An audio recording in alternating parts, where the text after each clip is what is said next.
वैद्य की छोटी सी झोपड़ी में उस दिन हवा में चिंता खुली हुई थी। रामलाल अपने बीमार पुत्र आदित्य को लेकर वहां बैठा था। आदित्य बचपन से ही बीमार था, इतना कि कोई मेहनत का काम तक नहीं कर पाता था।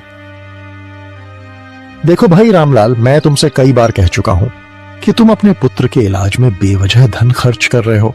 भाई, तुम्हारा पुत्र जीवन भर ऐसे ही कमजोर रहेगा। इसके अंदर एक विचित्र बीमारी है जो जन्मजात है, और वह बीमारी है कमजोरी की। यह अपने जीवन में कभी भी मेहनत नहीं कर पाएगा। समझ गए? यह सुनकर रामलाल की आंखों में आंसू भर आए। वैद्य जी, अगर मेरा पुत्र कभी ठीक ही नहीं हो पाएगा तो मैं उसका विवाह कैसे करूंगा? अरे, एक पिता अपनी पुत्री का हाथ उस युवक के हाथ में सौंपता है जो मेहनत करके 2 रोटियां कमाना जानता हो। अब जब मेरा बेटा मेहनत तो करना चाहता है, लेकिन उसका शरीर साथ नहीं देता, तो कौन करेगा इससे विवाह? कुछ कीजिए वैद्य जी, मैं आपसे हाथ जोड़कर निवेदन करता हूँ, कुछ तो कीजिए। अरे भाई रामलाल, मैं कुछ नहीं कर सकता। हाँ, पर तुम कर सकते हो। भगवान से प्रार्थना करो। तुम्हारे पुत्र को अगर कोई सही कर सकता है तो वह केवल चमत्कार है, और चमत्कार ईश्वर ही करता है। समझे? वैद्य के शब्दों ने रामलाल का मन तोड़ दिया। वो अपने बेटे को लेकर भारी कदमों से घर लौट आया।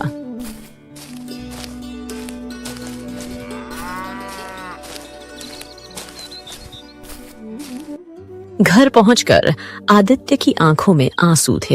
अपने पिता की ओर देखा और दर्द भरे स्वर में कहा, पिताजी, मेरी उम्र के नौजवान अपने परिवार का सहारा बनते हैं, और एक मैं हूं जो अब भी आप पर बोझ बना हुआ हो। अरे, ऐसा क्यों सोचते हो बेटा? तुम बहुत जल्दी ठीक हो जाओगे। अरे, मैं दूसरे वैद्य से तेरा इलाज कराऊंगा। अब मैं काम पे जा रहा हूं, है ना बेटा? आराम करना। हाँ। इतना कहकर रामलाल घर से निकला। उसका मन अंदर से टूटा हुआ था, पर बेटे के सामने वो हिम्मत बनाए हुए था। रामलाल अपने गांव के दबंग बलराम के भट्टे पर काम करता था। शाम तक वो ईंटों की धूल में डूबा रहा और फिर बलराम से मिलने पहुंचा। बलराम सेठ जी, पिछले 1 महीने से काम कर रहा हूं, लेकिन अभी तक मुझे मेरी पगार नहीं मिली है। आप तो जानते हैं कि मेरे ऊपर एक बेटे की जिम्मेदारी है। पगार दे दीजिए। हाँ, जानता हूँ। और वो भी जवान बेटे की जिम्मेदारी है जो निठल्ला बनकर घर पर पड़ा रहता है। अरे, कितनी बार कह चुका हूँ रामलाल, अपना घर मुझे बेच दे, तुझे तेरे घर की अच्छी कीमत दे दूंगा। फिर अपने बेटे को राज्य ले जा और जी भर के इलाज करवा। देखो बलराम सेठ, मैं भी तुमसे कितनी बार कह चुका हूँ कि मैं अपना घर नहीं बेचूंगा। नहीं तो बेचूंगा। अरे, मेरे पास वैसे भी केवल एक ही घर है, उसे भी अगर बेच दूंगा तो रहूंगा कहाँ? बीमार बेटे को कहाँ रखूंगा? देख रामलाल, आज नहीं तो कल तुझे अपना मकान मुझे बेचना पड़ेगा। तू जानता है, जिस चीज पर मेरा मन आ जाता है ना, मैं उसे खरीद के ही रहता हूं। समझो? लेकिन मैं उसे नहीं बेचूंगा, नहीं बेचूंगा। अरे, तू दफा हो जा यहां से। अभी पगार भी मैं तेरी नहीं दूंगा, नहीं दूंगा। 1 महीने बाद दूंगा। निकल यहां से, निकल। अरे, ये तो अन्याय है। सभी मजदूरों को आपने 1 महीने की पगार दी है, तो मुझे क्यों नहीं? मुझे भी अपने घर का चूल्हा जलाना पड़ता है।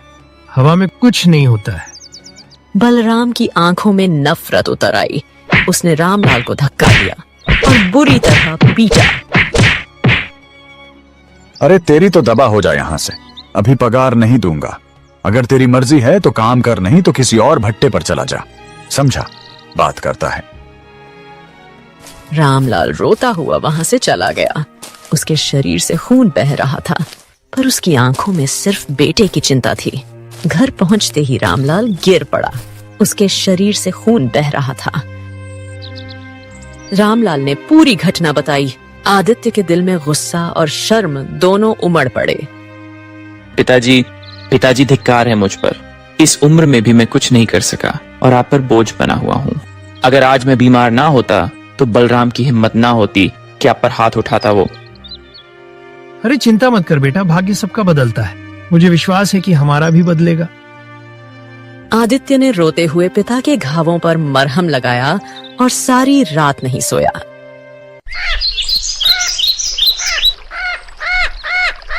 सुबह आदित्य चुपचाप घर से निकला।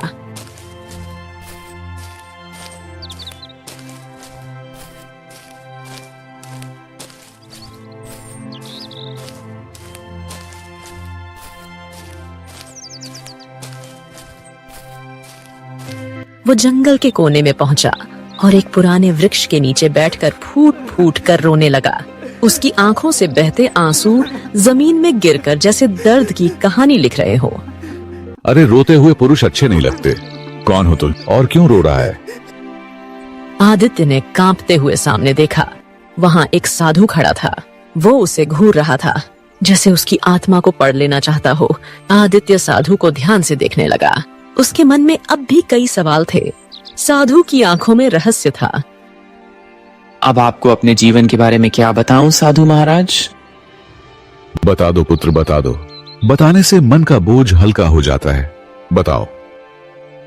आदित्य रोने लगा और उसने अपने जीवन की सारी व्यथा साधु को सुना दी।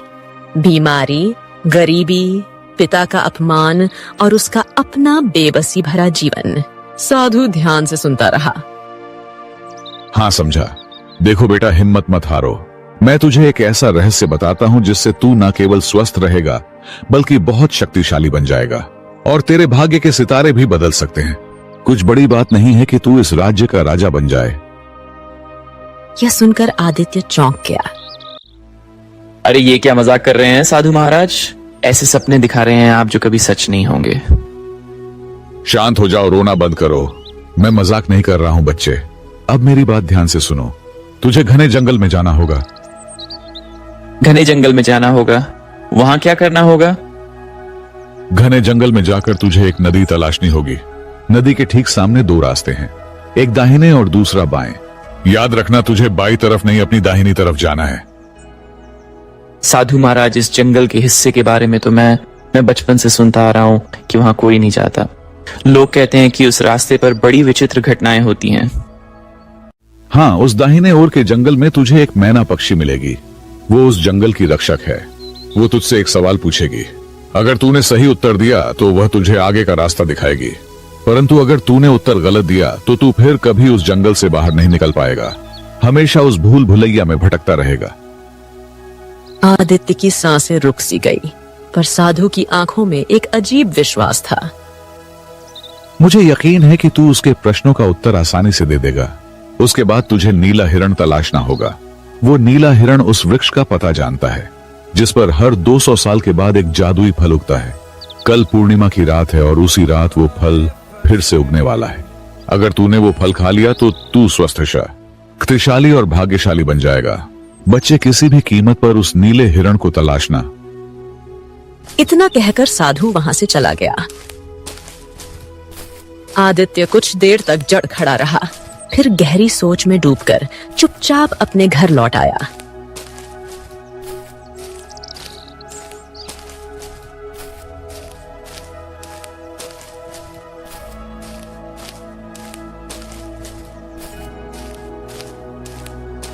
पर आदित्य नहीं जानता था कि दूर झाड़ियों के पीछे से बलराम का नौकर बिरजू यह सब देख रहा था। बिरजू दौड़ता हुआ बलराम के पास पहुंचा।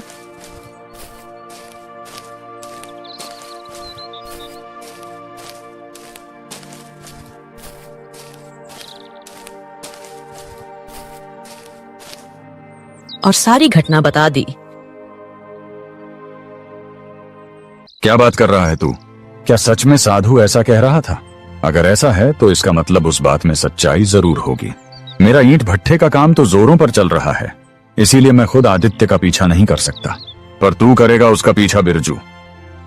क्या करना होगा सेठ? तुझे किसी भी कीमत पर आदित्य को उस फल को हासिल करने से रोकना होगा।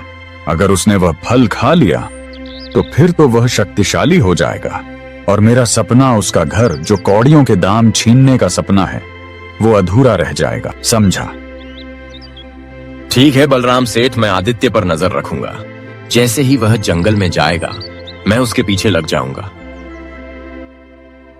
रात को आदित्य ने सारी घटना अपने पिता को बताई। अरे नहीं आदित्य बेटा, बिल्कुल नहीं। तुम उस जंगल में हरगिज मत जाना, वहां बहुत खतरा है बेटा। अरे नहीं पिताजी, देखिए अब मैं डर कर नहीं जी सकता। नई किस्मत पाने के लिए खतरा उठाना पड़ेगा। मैं भी औरों की तरह शक्तिशाली बनना चाहता हूँ और आपका सहारा बनना चाहता हूँ। रामलाल बहुत समझाता रहा, पर आदित्य ने एक ना सुनी।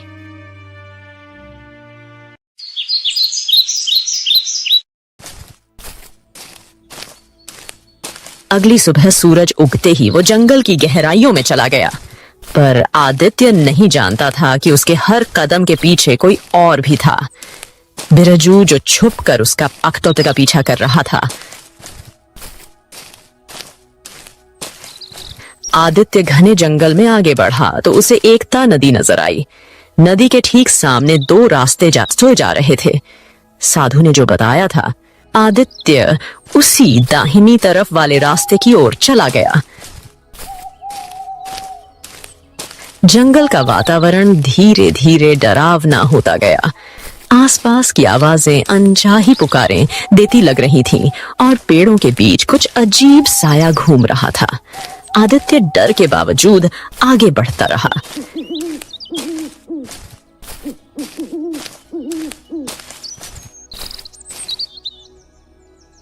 कुछ ही देर में अचानक रंग बिरंगी चमक के साथ एक मैना पक्षी प्रकट हो गई। आदित्य कुछ पल के लिए ठिठक गया। कौन है तू? मेरा नाम आदित्य है। क्या तुझे पता नहीं कि जंगल में मनुष्य नहीं आते? आखिर किस मकसद से तू इस जंगल में आया है? वापस लौट जा। नहीं। आगे का रास्ता तू एक ही शर्त पर तय कर सकता है। तुझे मेरी एक पहेली का उत्तर देना होगा। अगर तूने गलत उत्तर दिया तो याद रखना, इस जंगल से तू कभी वापस नहीं जाएगा। हमेशा जंगल की भूल भुलैया में भटकता रहेगा। ठीक है। मैना पक्षी ने आदित्य से एक कठिन पहेली पूछी। आदित्य ने बड़ी कुशलता से और तार्किकता से उसका उत्तर दिया। मैना पक्षी खुश हो गई। आज तक किसी ने भी यह पहेली नहीं सुलझाई। आदित्य चुपचाप आगे बढ़ा।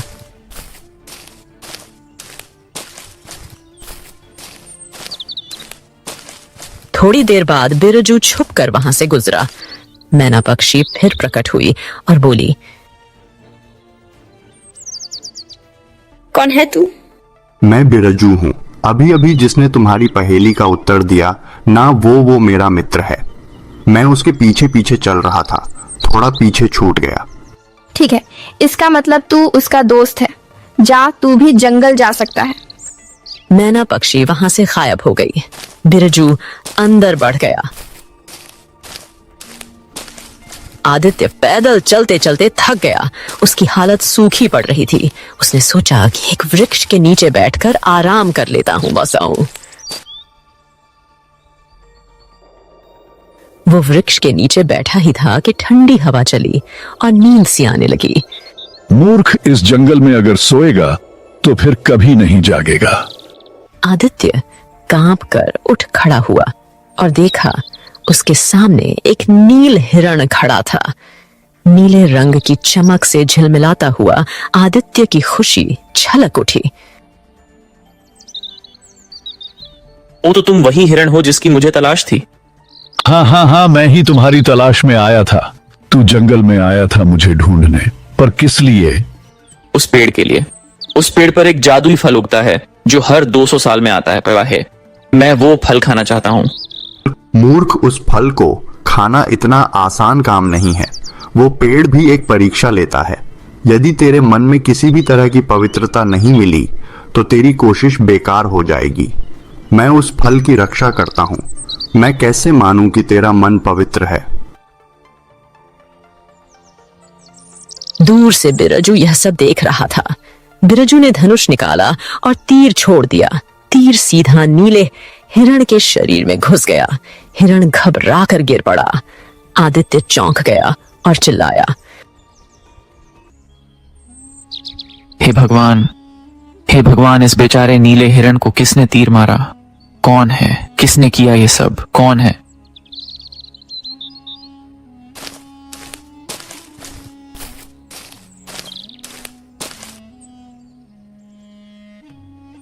मूर्ख, मैंने बलराम सेठ ने कहा था कि तू फल तक न पहुंचे।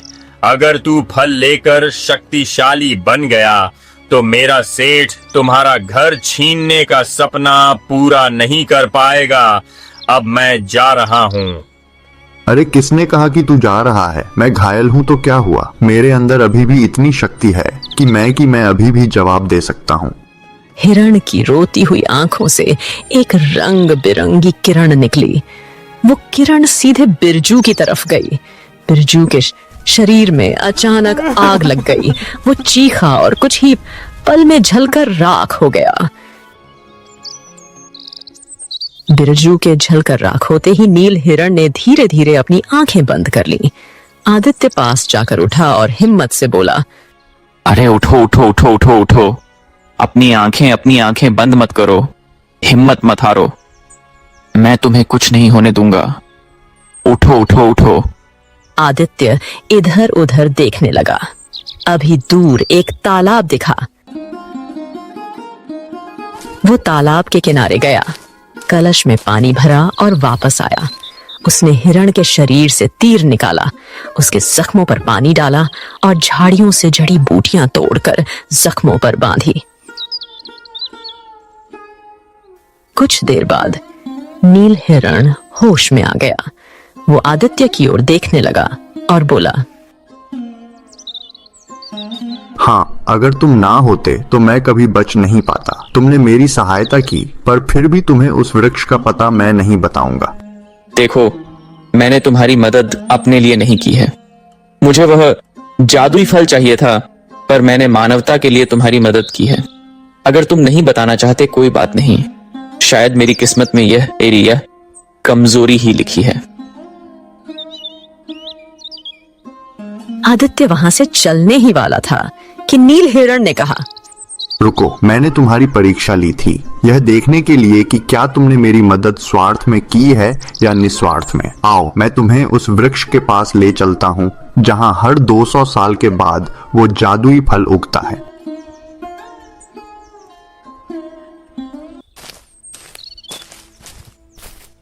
नीला हिरण आदित्य को एक बड़े सोने जैसे वृक्ष के पास ले गया। वृक्ष की एक शाखा पर एक विचित्र और बड़ा फल लटका हुआ था। आदित्य ने फल को तोड़ने का प्रयास किया। उसी क्षण वृक्ष से एक आवाज आई, फल को स्पर्श करने से पहले एक बार अच्छी तरह से सोच ले।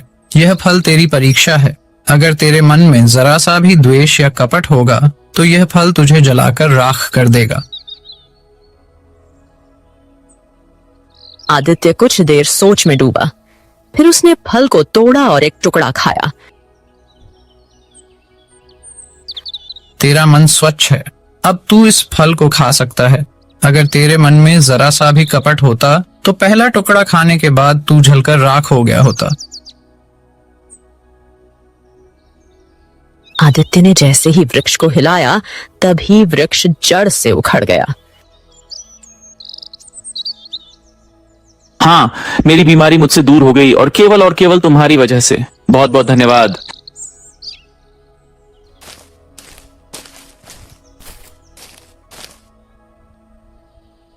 नीला हिरण अचानक रंग बिरंगी चमक से एक सुंदर पुरुष में परिवर्तित हो गया। अरे कौन हो तुम? मैं इस जंगल का देवता हूं। मैं नीले हिरण के रूप में रहता हूं। मैं हर किसी के सामने नहीं आता, पर तुम खास हो, इसीलिए तुम्हारे सामने आना पड़ा। उसी समय रंग बिरंगी चमक से मैना पक्षी प्रकट हुई। मैं जानती थी तुम्हारे पीछे बिरजू आया था। वो तुम्हारा मित्र नहीं था, बल्कि बुरे इरादे से आया था। मैंने उसे इस जंगल में आने दिया, क्योंकि यहाँ जो बुराई की नीयत से आता है वो कभी वापस नहीं जाता। और वही हुआ, वही देखा। मैना पक्षी रंग बिरंगी किरणों के साथ गायब हो गई। सुंदर पुरुष फिर से नील हिरण में परिवर्तित हो गया। अब तुम जा सकते हो। यहाँ से निकलने के बाद तुम्हारा भाग्य बदलने लगेगा। नीला हिरण आदित्य को जंगल की ओर निकलने का मार्ग दिखाकर वहां से चला गया। आदित्य ने उस दिशा की ओर कदम बढ़ाए और जंगल से बाहर निकलने लगा। आदित्य जंगल से बाहर निकल आया। वो कुछ ही दूर चला था कि तभी उसके कानों में एक लड़की की चीख गूंजी। आदित्य चीख की दिशा की ओर भागा। वहां उसने देखा एक राजकुमारी एक बड़े वृक्ष के नीचे दबी हुई थी। घबराओ मत, रुको रुको। आदित्य ने अपने हाथों से वृक्ष को ऐसे उठा दिया जैसे वो तिनके से हल्का हो। उसने राजकुमारी को हाथ पकड़कर खड़ा किया। तुम तो बड़े ही शक्तिशाली और वीर युवक हो। तुमने इस वृक्ष को ऐसे हटा दिया जैसे इसमें वजन ही ना हो। क्या तुम मेरे साथ राजमहल चलोगे? मैं तुम्हारी वीरता देखकर बहुत प्रभावित हुई। राजकुमारी आदित्य को अपने साथ महल ले आई। राजकुमारी ने सारी घटना अपने पिता राजा विक्रम को सुनाई। हम अपनी बेटी के लिए ऐसा ही एक दामाद ढूंढ रहे थे जिसमें अद्भुत शक्ति हो। मेरी पुत्री ने जो बताया उसे सुनकर मुझे विश्वास हो गया कि तुम मेरे दामाद बनने के योग्य हो। क्या तुम मेरी पुत्री से विवाह करोगे? महाराज, ये तो मेरे लिए बड़े सम्मान की बात होगी। राजा विक्रम ने आशीर्वाद देते हुए आदित्य और राजकुमारी का विवाह संपन्न करवाया। कुछ दिनों बाद राजा विक्रम ने आदित्य को बुलाया।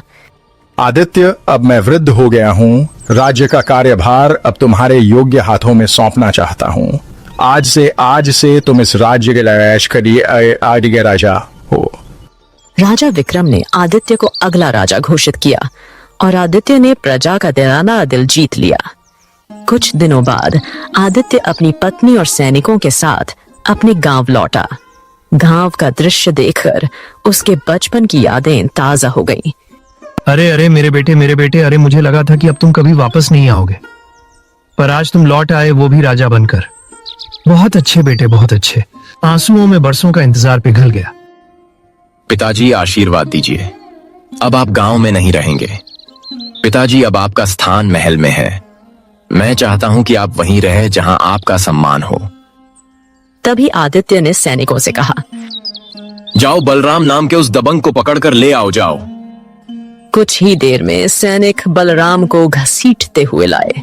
बलराम ने जब आदित्य को राजा और शक्तिशाली रूप में देखा तो उसका चेहरा पीला पड़ गया। बलराम, तूने मेरे पिता को धक्के मारकर मार बाहर निकाला था। मुझे अपमानित किया है ना, और मुझे मारने की भी कोशिश की। यहाँ तक कि जब मैं अपना भाग्य बदलने जंगल गया तो तूने अपने साथी बिरजू को भेजा ताकि वह जादुई फल ना पा सकूं मैं। तेरी साजिशें खत्म हुई पर तू नहीं सुधरा। अब तेरे कर्मों की सजा तुझे मिलेगी। तेरा शेष जीवन कारागार में बीतेगा। महाराज, मुझे क्षमा कर दीजिए। महाराज, मुझे क्षमा कर दीजिए, क्षमा कर दीजिए। गलती हो गई, क्षमा कर दीजिए, क्षमा कर दीजिए। कभी नहीं, कभी भी नहीं। मैं तुम्हें केवल इसलिए दंडित कर रहा हूं क्योंकि तुमने मेरे पिता पर हाथ उठाया। हरगिज तुम्हें क्षमा नहीं किया जा सकता। सैनिकों, ले जाओ इसे। आदित्य ने सैनिकों को संकेत किया। सैनिक बलराम को घसीटते हुए कारागार की ओर ले गए। यह कहानी हमें सिखाती है, जिसके मन में सच्चाई और निस्वार्थ भाव होता है वही